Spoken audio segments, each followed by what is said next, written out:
Welcome friends, Miranda here with Midnight Raven Designs, and today I'd like to show you how you can make this Plague Doctor mask out of EVA foam. It's an easy mask to make and a lot of fun to decorate. You can decorate it in any theme you like, and you can make it as scary or as cute as you want. You can make the full mask, which is the more traditional look, or you can make a half mask, which still covers the majority of your face and is a bit more comfortable to breathe in. Before we go any further, I should mention that although we are currently living through an actual pandemic, this mask is not intended to protect you from contracting or spreading any illness or disease. So, whether you make the full mask or half mask version, this mask is for costume purposes only. Now that we got that out of the way, just have fun with it.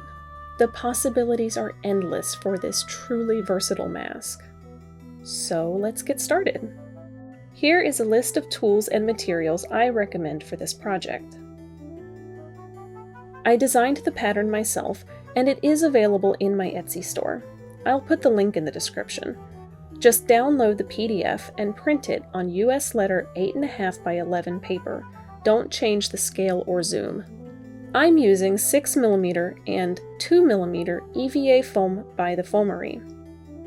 My amazing boyfriend Nick started the Foamery over 2 years ago when I told him how hard it was to find large cuts of high quality foam. This foam is ridiculously high density. It comes in large sheets rolled up, and it's available in multiple thicknesses in black and white on Amazon, Etsy, and eBay.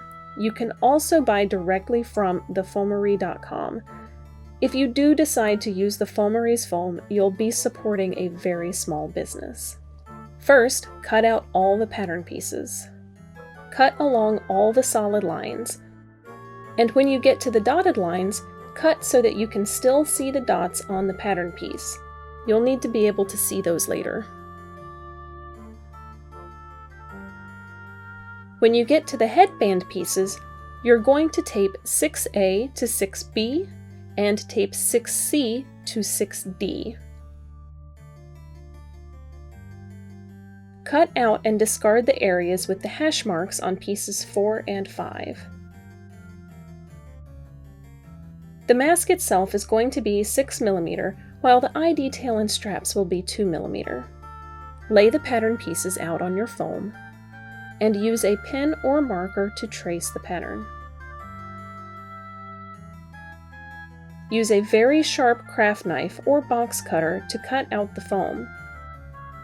Hold the knife straight so you get a 90-degree cut. It is very helpful to have a cutting mat for this. If you don't have one, you can use a piece of scrap wood that you don't mind cutting into.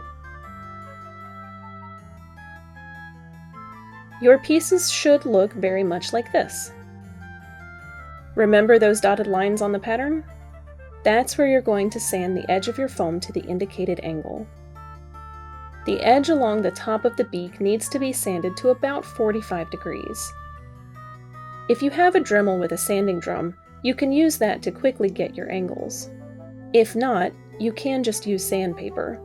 It'll take a little longer, but it still works just fine.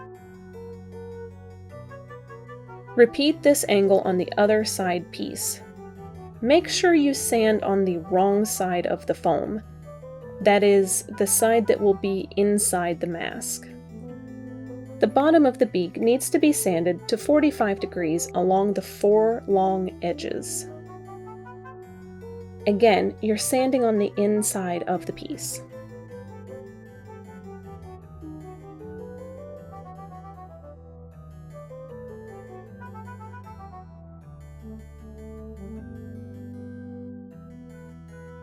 Check the fit of your angles. You may need to touch up a few spots.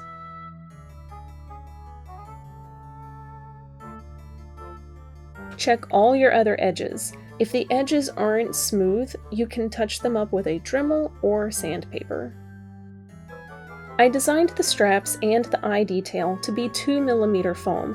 However, the straps are optional if you have another way to don the mask, such as elastic or ties. The eye detail can be a thicker foam if you want it to stand out more, or you can leave it off entirely. Now you're ready to glue your mask together.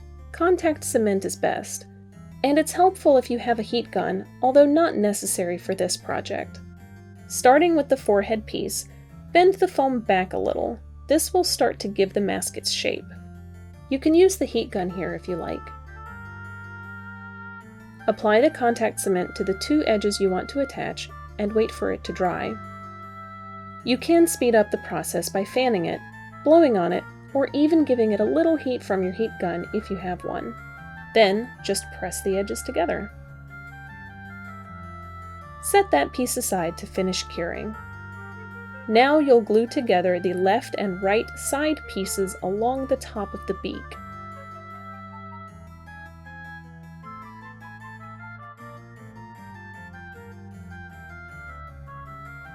Adding some heat to the front and back will help make the foam flexible when attaching curves like this.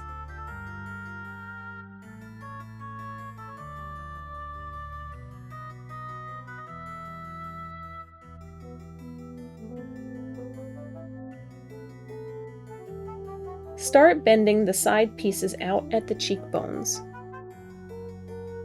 Set that piece aside to finish curing. Now, take the bottom piece and glue the inside edges together. If you are making a half mask, this is the piece you'll leave off.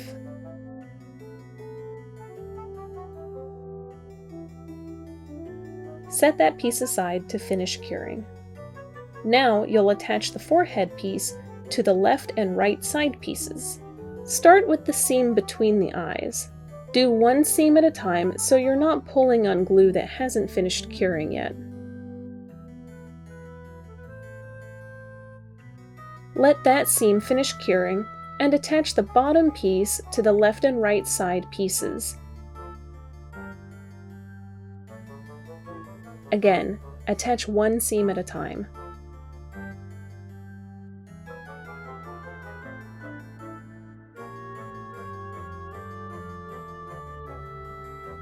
And repeat on the other side.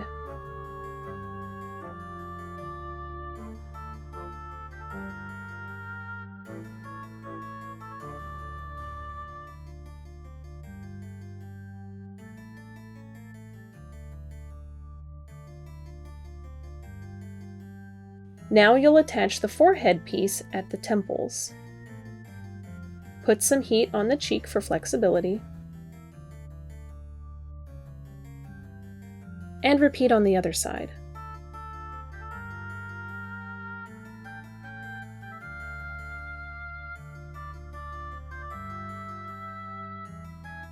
You'll probably want to shape the cheekbones out a bit, so heat the cheeks one more time and bend them out until you're happy with the fit. Now you can attach the eye detail.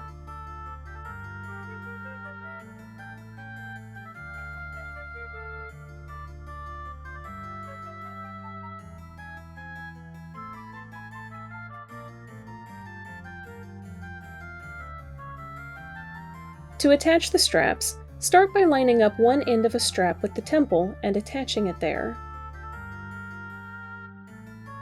Put the mask to your face and mark on the other end of the strap where you need to cut to get a good fit.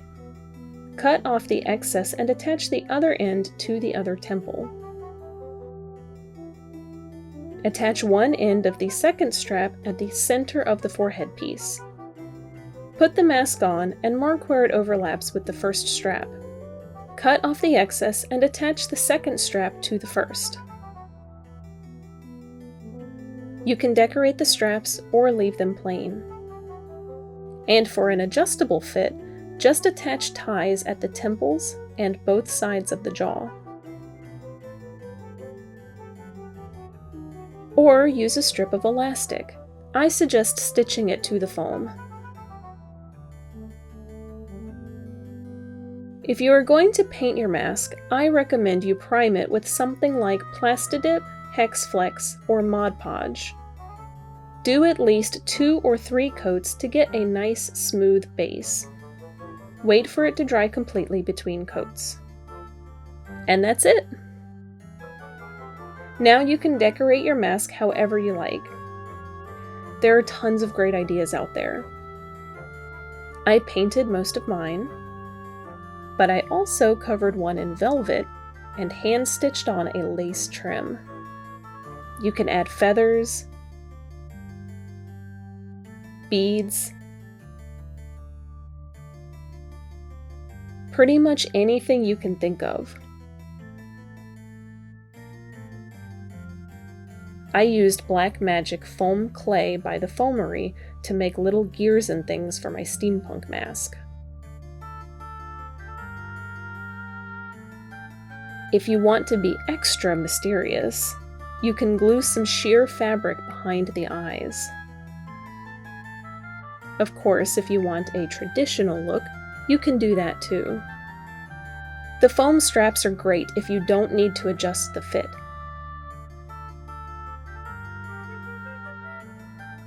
But if you think you might wear different wigs, or just want to adjust the fit of the mask, I'd recommend either the ties or the elastic. As a side note, please let your mask air out for a few days to let the glue and paint fumes dissipate. After that, your mask is totally wearable. If you're a bit of a history buff, you can add herbs and flowers inside the beak. If you enjoyed this video, please give it a thumbs up. If you want to see more, hit the subscribe button and turn on notifications. I am working on several other builds, and those videos will be coming your way very soon. If you want to see progress pictures from me, you can follow me on Instagram at Midnight Raven Designs, and you can follow at the Foamery for pictures from our customers and how they're using our foam. Now, go forth and create. Thank you so much for watching my video. I appreciate every one of you. That's it for today. Until next time.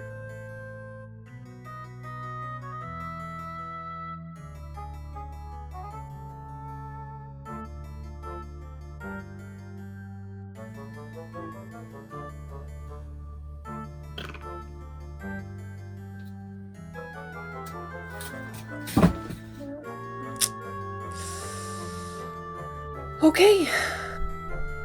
Is that it? Is that it? Can we go home now? Great. Great. Okay, bye. Ow.